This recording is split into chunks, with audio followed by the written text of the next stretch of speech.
And we're on. Welcome to this another exciting Data Champions online discussion where we are going to be talking about the harmonization of qualitative and quantitative data with Nicola from the Devon Community Foundation. Before we start, just want to do a quick go round and get people to share their current priorities and challenges. If you are on the Google Doc, you'll notice that I had started a list, and thank you so much, Steve, I always appreciate the fact that you jump in there and get those on. But and if you don't mind, I'll start with you. Just a little bit in terms of like what your current priorities and challenges and what you're working on. Yeah, sure.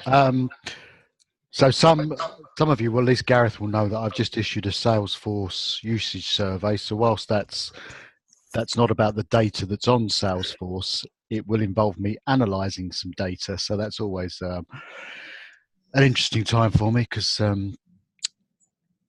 yeah, I've just struggled in the past. So I think but at least it'll come across in consistent format, as in I'm not asking loads of free text questions. The other things I just thought I'd throw in is that I went to the 360 Givings Insights demonstration a couple of weeks back. I demonstrated it to our team and they went, well, that doesn't match up with what we think we do. So I've got to analyse our data. I think I have a reason why, but it provoked an interesting discussion about what we say we do, but what the data proves we do. So yeah, we need to get to the bottom of that. So I'm going to be doing some data analysis on that. And we also got into a lengthy discussion about how much it costs to run the foundation. You know, some of our donors perceive us as being cheap. Some of our donors perceive us to be expensive to run.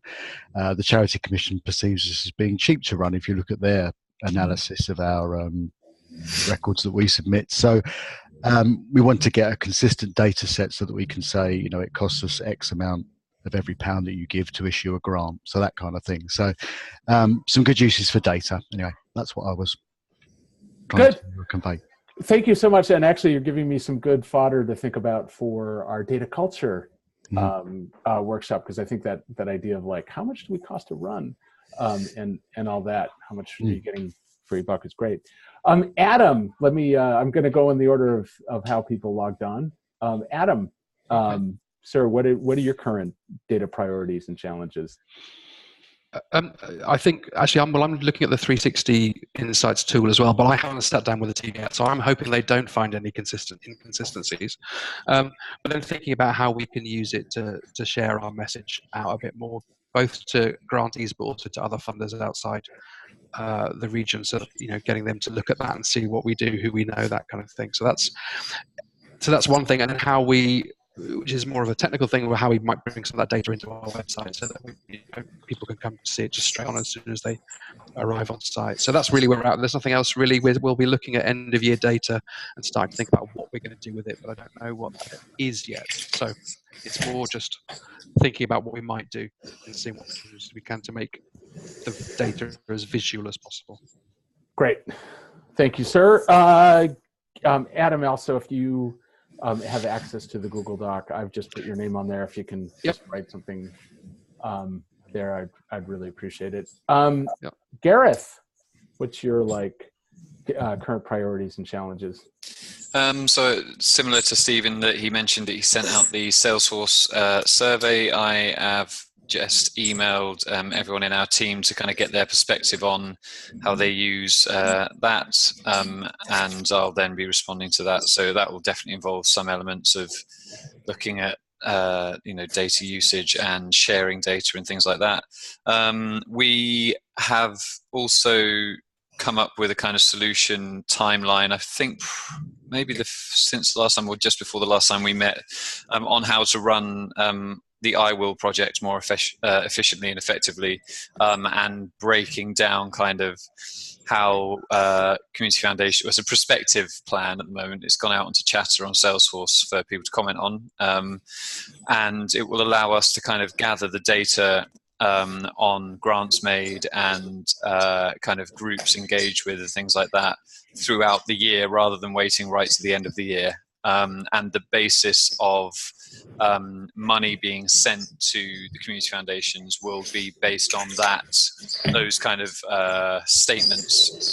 That's the prospective plan at the moment, because it would just allow us to hopefully support the community foundations better in engaging with groups and funders for match funding, but will also mean that we will have kind of tabs on grants made and data of that kind throughout the year, rather than having to gather it all at the end. So, or rely on kind of slightly wonky Salesforce reports. So hopefully that will help. But we need to also get the approval of the community foundations as well. So they need to start engaging with the chatter post that I put up a couple of days ago. I have to figure out this chatter thing, because now you guys have mentioned it a couple of times, and realizing it's a point where you guys come together. So yeah. Anyways, thank you, Gareth. If you could put your updates in there on the Google Doc, I'd appreciate it. Hannah. Hi. How's your Monday? Oh, it's good. Thank you. Yeah, sorry, I've just rushed from another meeting, so it's a little last minute. Well, we are very appreciative that you got here.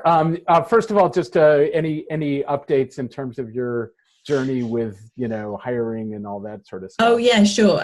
So we are interviewing this week actually, and we did put a particular line in the advert and job description to reflect our desire to kind of replace the elements of Tom's role that were data and digital related, but not many of our applicants had those skills, unfortunately. So we are looking at how to bring that into the organisation in more general terms, but I still would like that role to kind of look at research and data.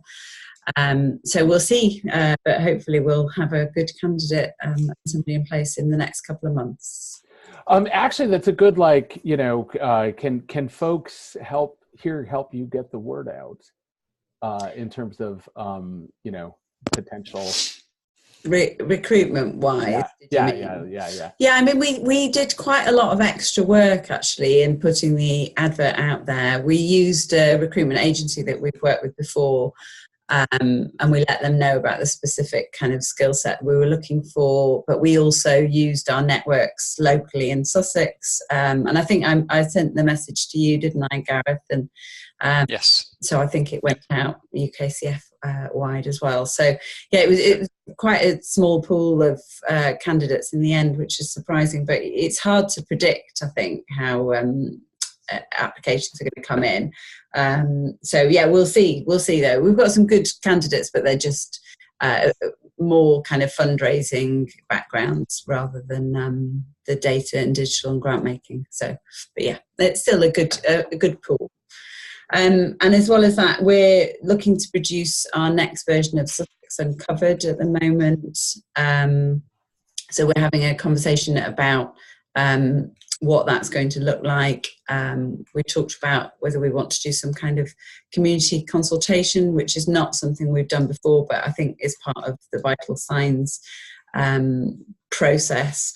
But it's really difficult. We've had some quotes in for selecting a sample size for each of our counties. Being East Sussex, West Sussex and Brighton and Hove, and we've found that the costs are quite prohibitive. So we looked at about £9,000 for sample size of about £1,500, and we're not sure really whether there's enough value in going out to such a small sample and really looking at what we're trying to get out of that, because in a way it's using another sort of voice in our Sussex Uncovered publication to support what our community are saying through the infrastructure bodies and our grantees. But yeah, so that's one of the data challenges we're looking at. We did a grantee survey as well at the beginning of the year. So we've got some quite interesting data coming back from that, which we want to sort of put back to the groups that we surveyed with to tell them how that's going to feed into our priorities. And we're also talking internally about setting up a grants strategy group. So at the moment we have a grants committee that meets 3 times a year, but there's not much time within that context to look at data. look at what we've done sort of historically, as well as sort of the wider and emerging picture of data to help inform decision making. So we'd really like to have a grant strategy committee that meets a couple of times a year, that has community representatives on it and looks at the data. So that could be some of the mapping information that we have, using local insight that we've talked about before, as well as other mapping tools, but also the data in terms of our grant making. So building a picture with that group. So there's some of the areas that we're working on at the moment that I think are of relevance to this group, hopefully. Yes, no, I'm sure they are, and I'm also sure there's lots of ways this will stream into the discussion that we are about to have. But Hannah, if you don't mind, in the Google Doc there, I put your name. Sure, just adding in. Yeah, you can add some stuff in. And particularly now, because I'm about to just give my update before we get into the discussion with Nicola.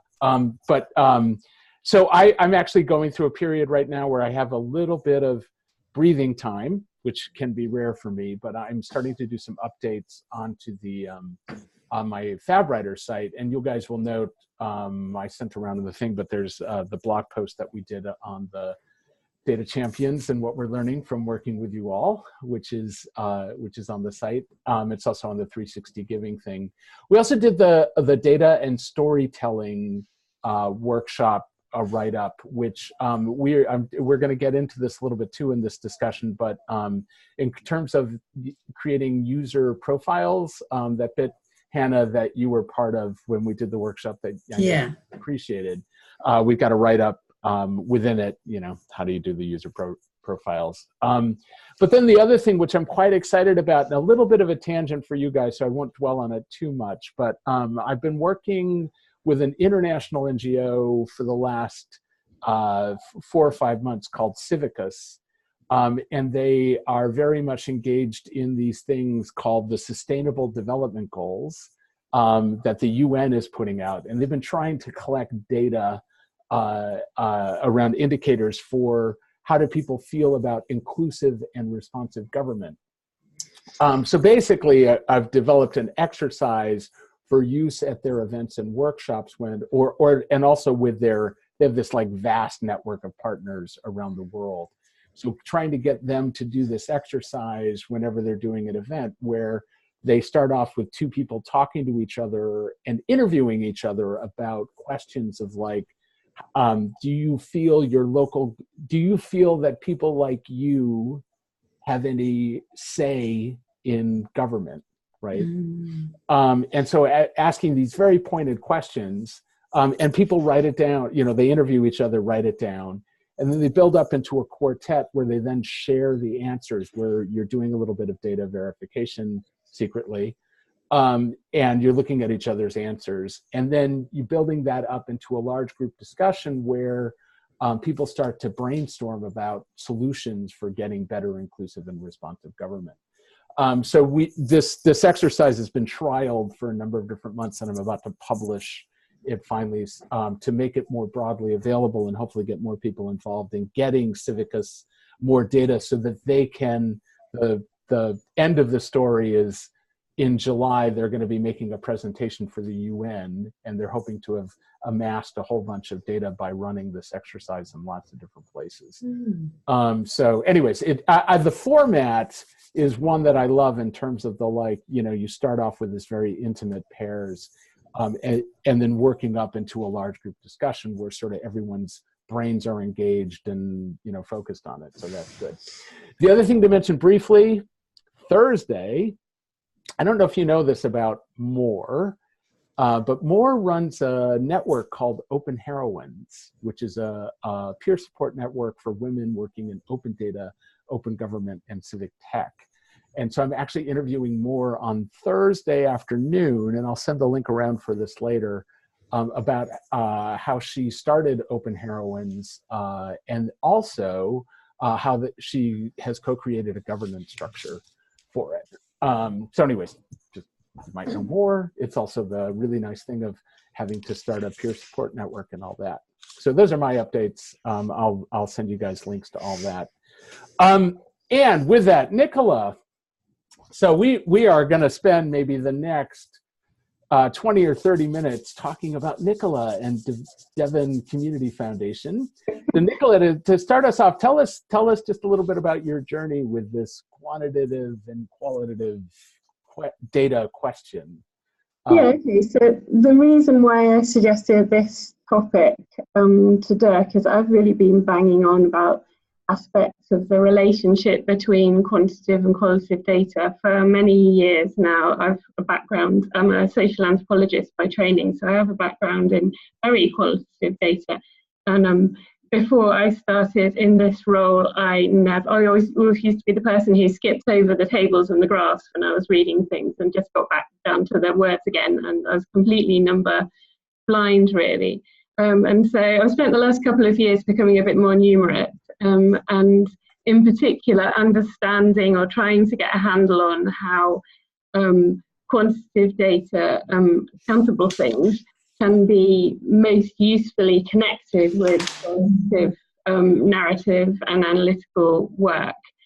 And I haven't got any answers to that, but I thought it might be a useful topic for discussion, and I thought I would sort of start by sort of laying out some of the challenges that I think there are, and in particular how they relate to the community foundations and our work, and then sort of sharing with you a few of examples of things that we've been trying in Devon recently. As I say, they're not really solutions, but it's sort of different ways of coming at this, and just to sort of provoke a bit of thought and discussion and sharing of ways in which we can sort of work to bring these two sort of sides of the story together, really.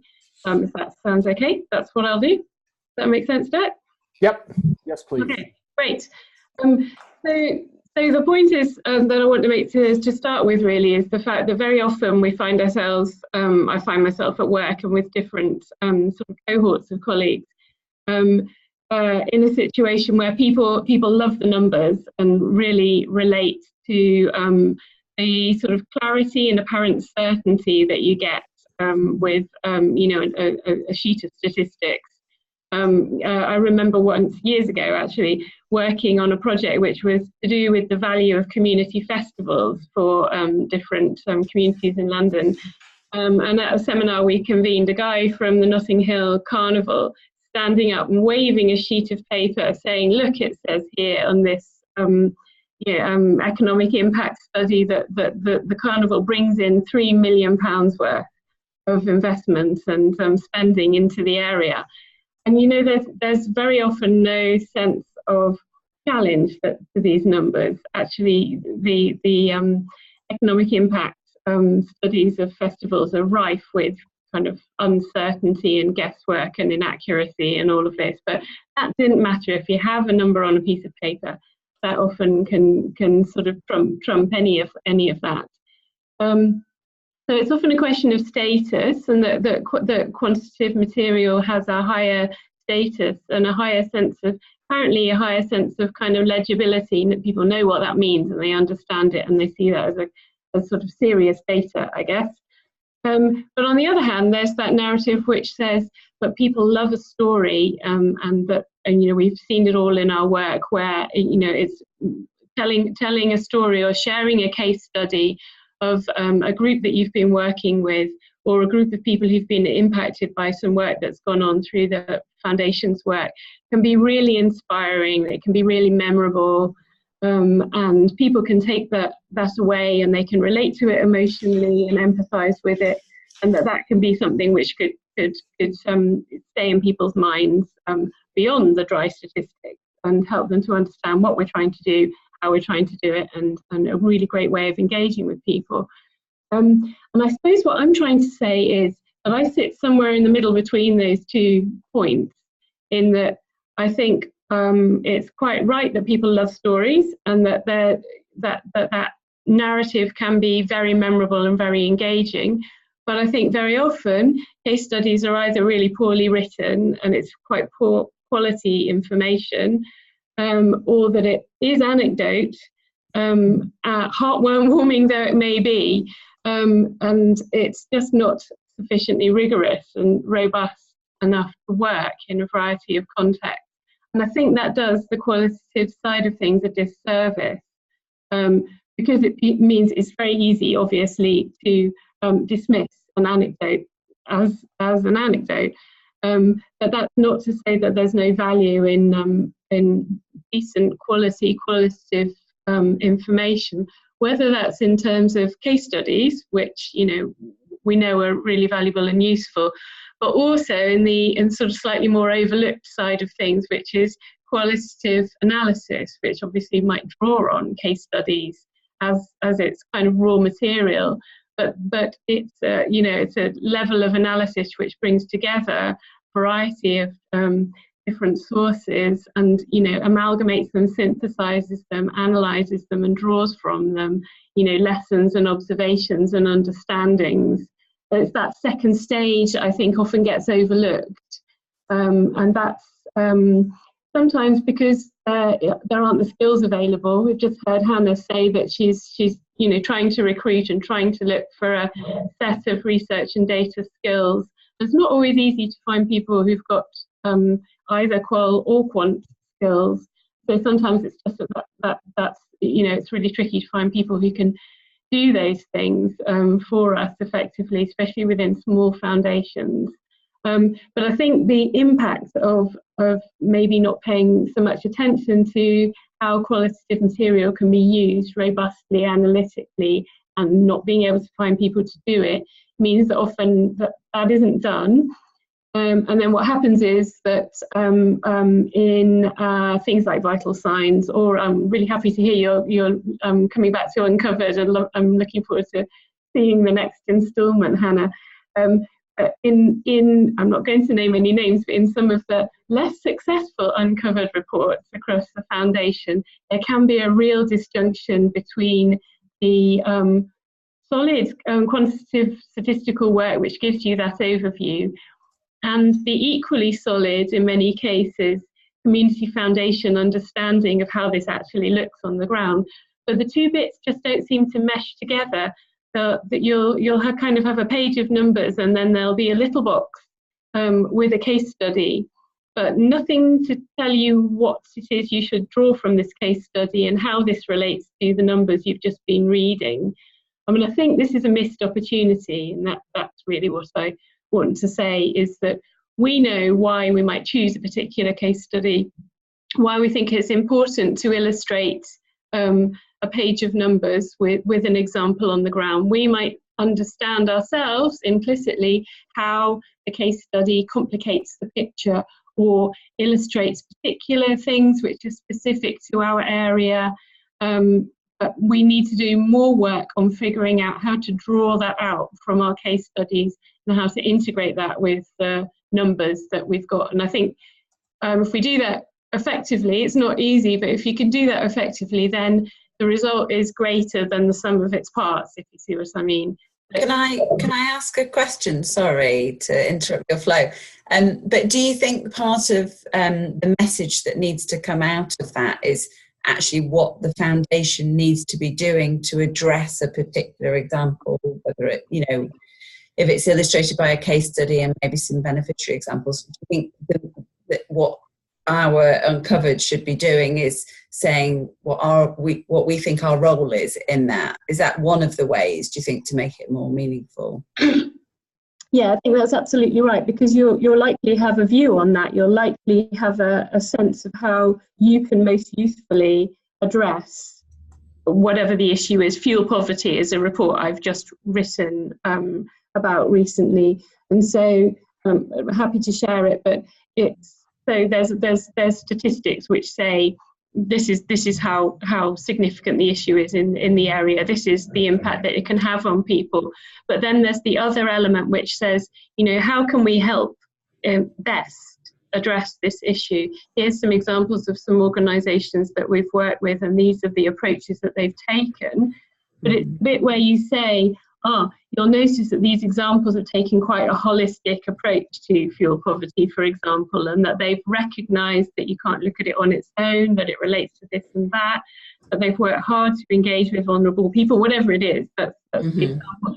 And to share that experience and learning that you have it really, really helps to make the link between numbers side of things and the sort of softer side, but it's drawing those two together and analysing it and saying, here we are, we're the experts on this place, we're not the experts on fuel poverty, but we've understood how this impacts on people in our area in particular, and we've understood how organisations that we've funded have best addressed this issue, and we want to kind of pull that out and show that, as well as the particularities of, you know, Mrs. H, who had all her, you know, draft excluders fitted as a result of, you know, this or that, and now she's much cozier.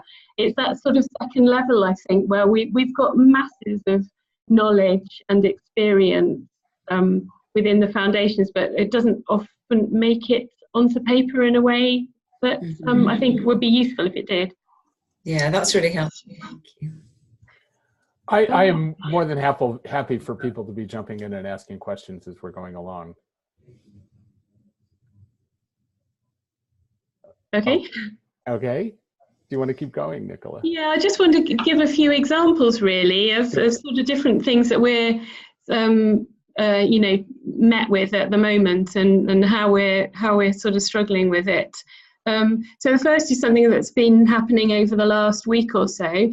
We were approached by a fund that's interested in investing in young people's mental health in Devon, and in particular in areas of early intervention. And they've asked us to produce a kind of scoping study which sets out what the issues are and how they might best fund some work in that area. So this is a lovely opportunity for us. And it gives us a chance to, yes, draw on our local insight data to help establish the difficulties and present the issue and the particularities of it here in Devon. But then there's that next step, there's the kind of, well, so what? So where we're needing to draw on experience of organisations that we know and that we've funded to understand how they've engaged with this, how they've related to the statutory sector, whether or not they've worked with schools, what stage is it early intervention work or is it preventative work?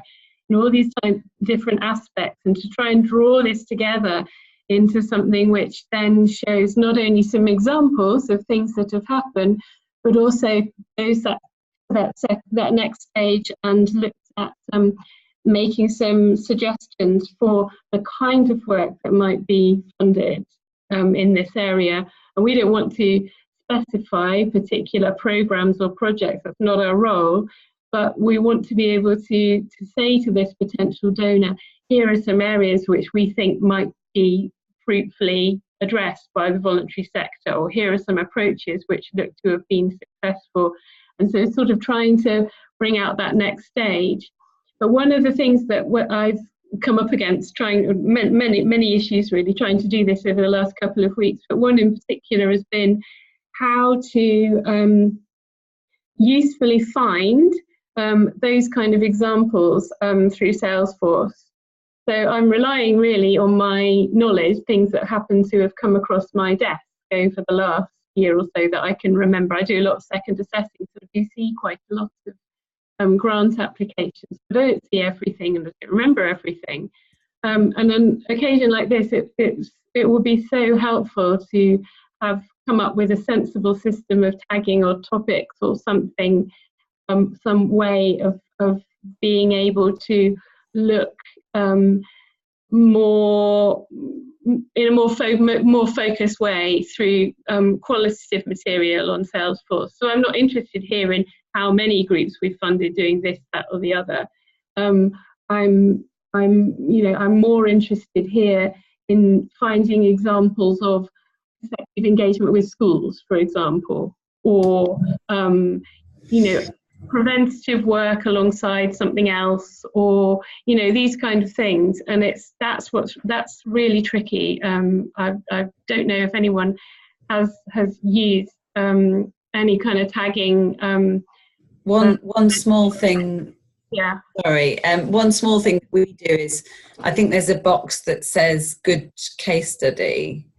and it's just a checkbox. So we do use that actually, and then there's a report set up that just pulls out all those ones that have been checked. It's a really basic way of doing it, but that's one opportunity, I think. I think we've used that slightly haphazardly, but it doesn't help. It doesn't help you in terms of particular kinds of case studies. No, I suppose we would use it in comparison with the impact theme, perhaps. Yeah. The primary beneficiary, so you could filter then or by area, that sort of. Yeah, I see.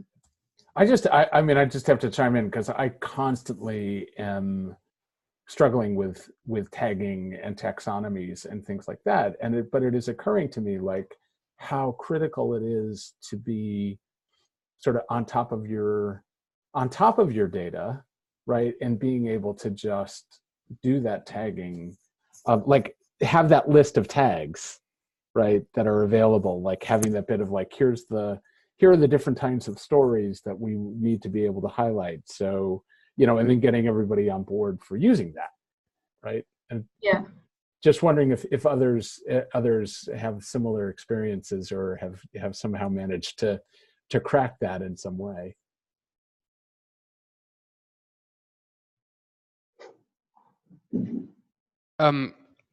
We haven't cracked it, but it's a pain in the arse. It's probably the politest way of putting it. The issue we have with tagging is we can on our system. We're not on Salesforce, so we're the exception.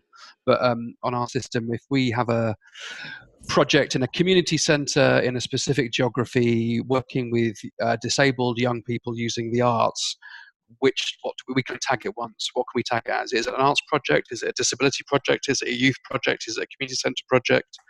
And so taxonomies is something that's quite high on my list at the moment about trying to kind of come up with better taxonomies, but also because we're looking at a new system, so which would be a Salesforce-based system. So something around taxonomies across UKCF would be quite useful, I think. Mm.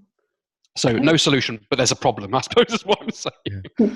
So I was just going to say, I think it always comes down to you don't know what the questions are going to be in 2 or 3 years' time that you're going to want to answer. You know what they are now. Yeah. And unless we can get into a similar thing like you get with sort of SEO on websites where you just bash in loads of words just separated by commas and then can pull those back out again at a later date, I think it will be an eternal conundrum.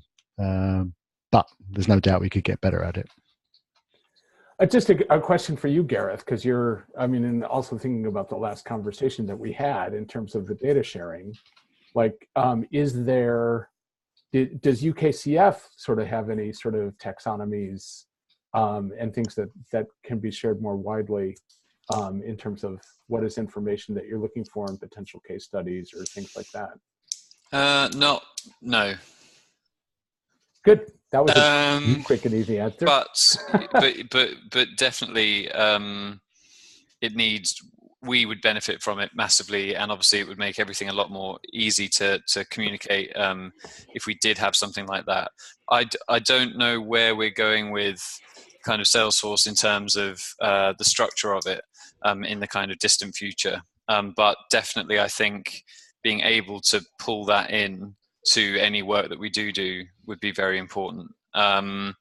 There's no, the way that we do that kind of stuff at the moment is a bit simpler for us, I suppose, because when we're working on individual programs nationally, we will ask, and it's not always kind of easy to get hold of them, but we will always ask for good case studies to come through to us. And because we're dealing with what can be quite a lot of grants, but maybe perhaps not so many grants as community foundations make year on year, we do then kind of have quite a good grasp of people that have sent through very good case studies which have specific things, but we use them so specifically in terms of either reporting to the funder or giving, I just did something, we're looking at working with an entity, and we used the Mars program as an example of a program that's worked similarly to the one that we're proposing. And so it was very easy for me to pull off data from that and kind of case studies, but that was because it's a very focused thing and we're requesting them specifically, So ultimately I think, yes, I would definitely be happy to kind of talk about the need for this kind of structure in any future Salesforce iterations, I suppose. Can I ask something, Gareth? I was just wondering, is there a working group or another kind of mechanism for Hyphenate to talk to us about some of these emerging issues so that they can work that into their development plans of the system? Do they get a holistic sort of sense of some of the challenges that we have, or is it more kind of day-to-day operational issues? Steve? Oh, nicely batted away there. Just because of the specific thing we're doing coming up, absolutely. No, I think yes, but we've only just properly created it. This Maximising Technology Committee. Oh, so they're part of that, okay. Yeah, so we have to look at what the issues are, and I've said we've got to be looking at where Salesforce needs to be in 1, 3, 5 years' time, because you're right, we need to be looking at emerging issues. There are other versions of Salesforce we could be looking at, the Lightning interface, what does that bring us? And Hyphenate will be working with other clients that might have different ways of working that we are unaware of. And I think we need to get away from that very isolated place where we've been, where everyone's just communicating with Hyphenate with their, raising a case, and there isn't any holistic view being taken of the whole system. So we've got Hyphenate coming to the next meeting, and I want to have a more open discussion about how we can work more closely with them, and what would they change about our version of Salesforce? What do they see from other things they're doing to make our version better, rather than us just picking around the edges of little things that irritate us. Yeah. So just, we have just been joined by Kate. So I just want to, Kate, I've just taken you off mute if you just want to say a quick hello. Hi, everybody. Sorry I'm late.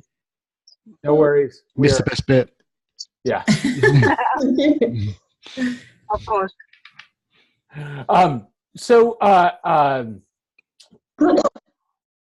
Nicola, I wanting to get you to go a little bit and talk more about story.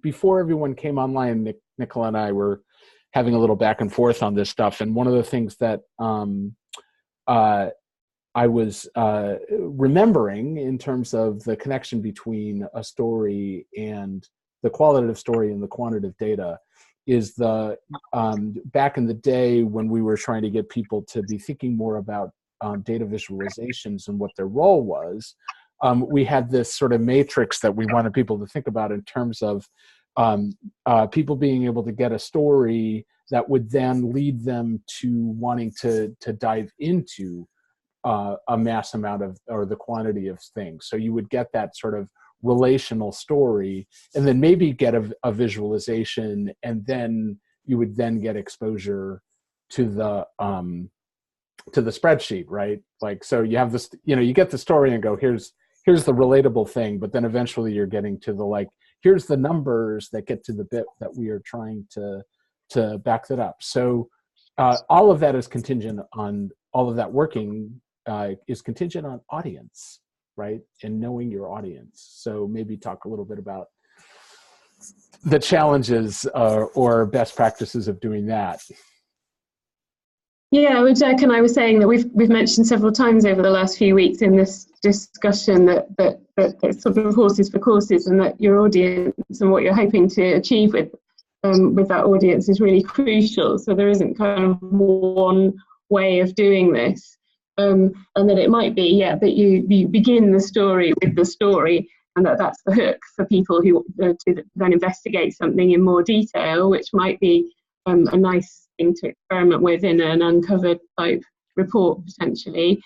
But then in other contexts, if you're dealing, for example, as we are at the moment, as we program manage a social prescribing program in Exeter, if you're dealing with NHS commissioners, and they like numbers, they really do, and it's often useful to be able to at least speak to those numbers in your sort of your opening gambit, even if you're then going to go on to say, actually, it's more complicated than that, which inevitably it is when you sort of bring in a qualitative level. I was just going to share with you one example. Again, this is not kind of a solution to any of this, but it comes from that social prescribing project. I'll see if I can do it. I'm going to press the button.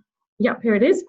And this is, so this comes from the social prescribing project, where there is an involvement with the County Council's public health team, who've done an awful lot of quantitative work on assessing risks of various different populations across the city for levels of frailty and risk of isolation, that kind of thing.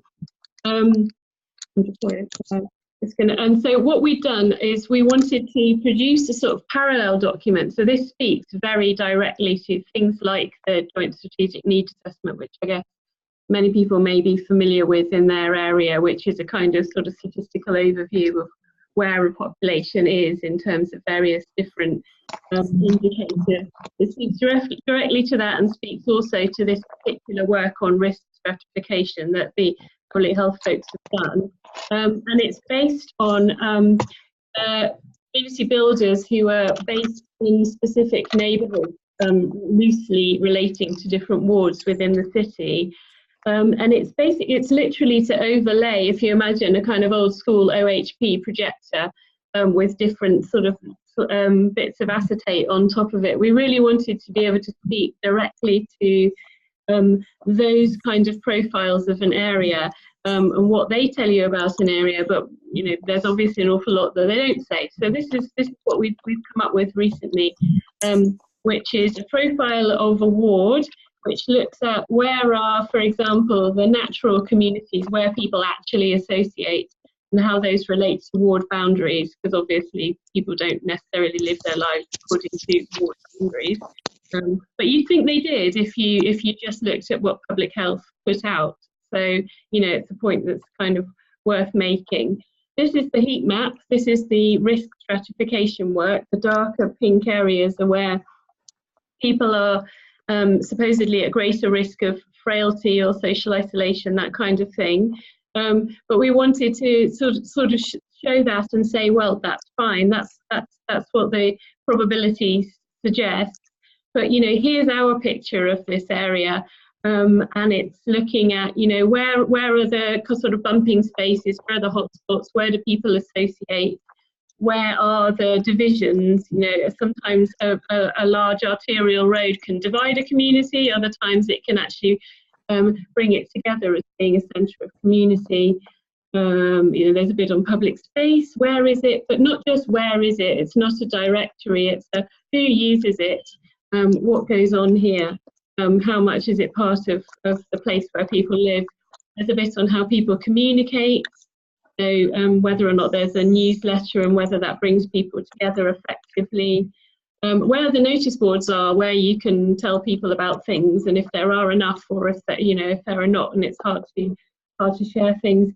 And a section on community hubs, whether those are buildings or you know, other elements. But importantly, what it's got is a narrative. It's got a commentary on these things, which says, yes, here's this large building which looks like it might be a community hub, but in many ways, actually, it's just booked by people from outside the area, because it's, you know, it's got space and it's sort of fairly expensive to do anything there. And so it's a kind of insider's narrative. Here are some other bits and pieces that are going on. Tells you what the councillors are doing in the area, and you know what's going on at the moment. There's a big project in this area to do with developing a hub building. There's a commentary on that and who's involved and how inclusive all those elements are. Some quotes from people who've been involved as well. So we're just beginning our journey with these things, really. It's an experiment to see whether we can kind of speak directly to the qualitative picture profiles that are produced by public health, and to give you know, an additional profile of the neighbourhood, which is essentially qualitative. So they haven't really been shared very widely yet. So it'll be sort of interesting to see how they use, whether they use, what reception they get, amongst councillors or within the councils involved or more widely. But we'll see, I guess. Great. Just actually too, in that, wondering if people are also, like, you and I talked a little bit about the idea of how do you actually judge whether or not it's a good story, right? Or it's a good qualitative, if it's good. But the thing is, like, does it work? And I'm also just wondering, like, is there a good method for tracking the effectiveness of a story? Seems like, there's a lot of, we've had a lot of discussion about, like, bad case studies, or pointing that there's lots of bad case studies out there. But that bit of, like, how do we get to what is a good case study, right? And I do think that might be tied to audience, but just wonder if anyone has anything to say about that. Well, I mean, I think we could probably set out, as part of this initiative, really, we could begin to set out and identify some of the elements that are actually useful, and that could be helpful guidelines for people if they're wanting to make greater use of storytelling in their work, and the sort of things to think about and elements to consider. So maybe it's something we could do all together. I think one of the things we find is the case studies that are offered are very focused on one individual's journey, and the reporting that sits around that doesn't give us much back about the approach the organisation's taken in working with that person. And some of the things you said earlier, which I thought were really brilliant, actually, why do we want to work with particular organisations? And it tends to be because they're looking at more than one issue in their work. So giving guidance in getting people to complete those in a different way, I think would be really useful. And maybe that's something we could do as a network. That was my thought. Well, I think that often you're quite right. The question that we really want to a case study to illuminate is not really what happened, but it's more how, isn't it? It's how do we support the organisation? How does the organisation kind of go about it in order to have that kind of impact on someone's life? I've written a few case studies for some needs analysis work we've been doing recently, where I've been sort of fairly unashamedly focusing on the organisational side of it, actually, rather than individual beneficiaries. But most of the case studies focus on the organisation, really, because in terms of our learning, what we might be interested in is understanding, how does an organisation therefore use those funds to structure itself in such a way that, I don't know, it becomes more sustainable, or how does it have a programme of organisational learning, which means that it has the very best engagement with young people that it could.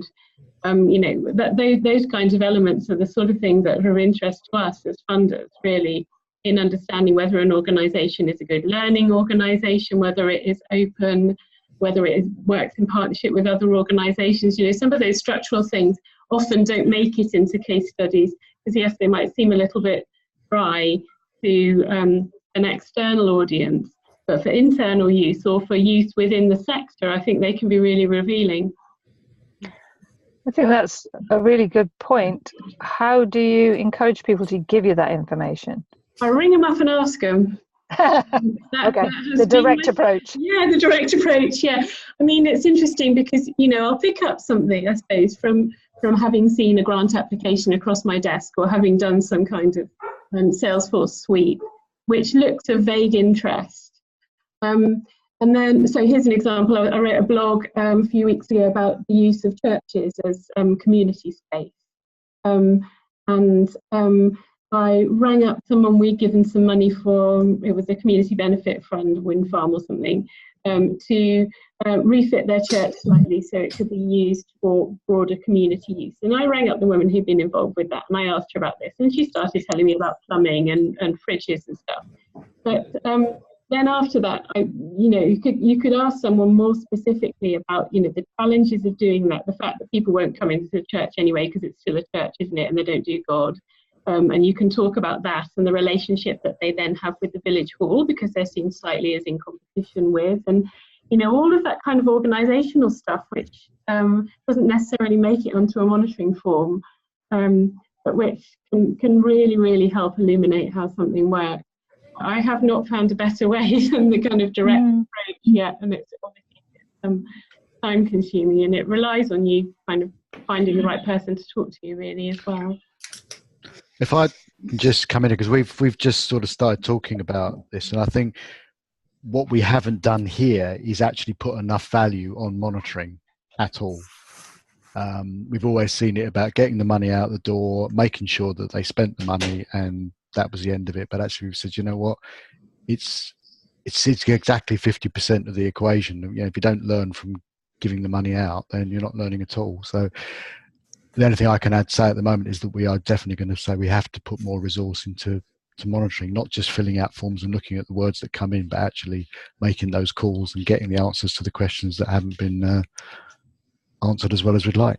No, I completely agree with you, Steve. And we're doing for the first time a piece of multi-year funding with quite large funding pots with a number of funders looking at issues related to care leavers. And then we've decided, I've decided, for the interim, because it's a 3-year thing, we need some kind of interim monitoring mechanism. And I've looked at it and I've decided, right, well, all we're going to do is we're going to ask people for the material that they use internally for their monitoring, because they're doing it anyway. Let's not make them do it again in another format. And then I'm asking them for half a dozen really good longitudinal case studies of people that they're working with. And I'm also going to go, in this case I can, because it's only a small number, and spend a day with each of these organisations and just kind of get under their skin a bit and understand what they're about and the challenges they're facing. So I think you're absolutely right, monitoring, but effective monitoring rather than box ticking is really crucial, isn't it? It's about getting the knowledge that we need to prove that what we're doing is the right thing to do. We've really got to increase the value in that to the organisation. It's just a skewed model at the moment. It's always going to be that way. Whilst people are always trying to get themselves enough money to keep the organisation running. But if you can show the value of it. It has to be proportionate, doesn't it? But it tends to work. It's kind of doubly beneficial because we learn a lot more from that kind of engagement, but then so do the organisations, because they're being forced to think and reflect in a way that you don't have to do to complete a short monitoring form. You have to really, put your head above the parapet, I guess, and look back and think about what you've done and what you might. Because what we want is for this the monitoring and the evaluation to be a benefit to them. So that's the holy grail, really, isn't it? That they learn from it and we learn from it. But how you do that in a proportionate way that's sufficient enough to work. It's fine with these large multi-year grants where we're spending 20 or grand a year on these people. But it doesn't work that way if you're making a £1,500 grant. You can't. So we're also looking at that issue. I think it depends whether the value of the information and the story is has a value to you as an organisation. If it would bring you another fund holder, it would have quite a high value. It's a hard one to balance because you can't put a number on it or money on everything. So this has been fabulous. I just want to point out it is now 5 minutes to the hour. But I think there's just some really critical stuff that Nicola has gotten to that we really shouldn't get lost. And also we're starting to go towards this sort of bigger thing, which I know is something near and dear to Nicola's heart, which is about the knowledge that community foundations actually have, but then also thinking about the knowledge and experience that is within all of the grantees, and this piece about what stories, what is the unintended impacts, I think, in terms of the funding, right? So there's the bit where we get focused on the what was the grant actually about and where those things achieved. But then there's also the pieces where you don't if you are not having that conversation that I think Nicola has pointed out, that like when you go back and have that discussion, if you're not having a discussion, if you're not having a conversation, you're often not getting some really valuable information about the unintended stuff. And I think to Steve, to your point, right, what you're saying, that thing in terms of like, if you take the time to do that, there's a value, right? And I think that bit, you know, in terms of what everybody is sort of facing with their own set of resources, is the value in the ways that all of this stuff gets used. So anyways, I need to bring this around and wrap this up because we are getting close to the hour. And just to say, this is super helpful. And I think we've gotten a number of different really good advice in terms of things that we could be thinking about to be doing as a group. And in terms of what we are doing as a group, there's two things upcoming that I want to just briefly mention. One is, of course, the April 5th workshop, and I'm going to be digesting a bunch of stuff that just came out of this meeting to be thinking more deeply about an agenda that I will want to be sharing the week before. I'm thinking it might be super valuable to do one more online discussion like this before, because we have officially, I think it's like three working weeks, really. There's this week, next week, and then it will be at the end of the following week that we do the thing. So just wondering, anybody want to volunteer to do the next one, potentially at the end of next week or the beginning of the following week? I'll have a go at it. Yeah, go on in.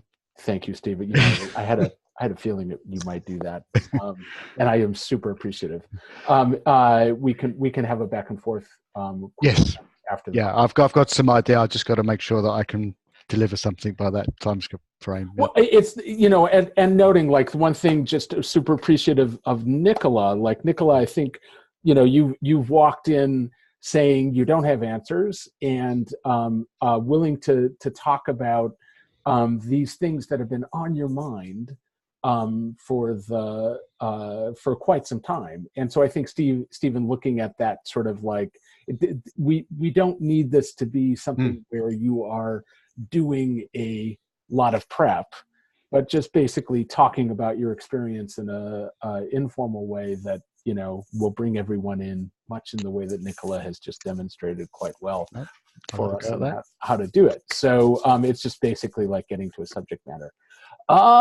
Just looking at my list, don't forget, I wanted to spend more time, but it's fine not. Don't forget the resource library. I will want to talk more about the resource library at some point, and whether or not it is of value or how to make it more valuable and all that. But if you have anything to put in there, there's a link underneath the agenda up there, and I'll distribute that later. Just very quickly, under any other quick points from anyone to mention before I let you all go?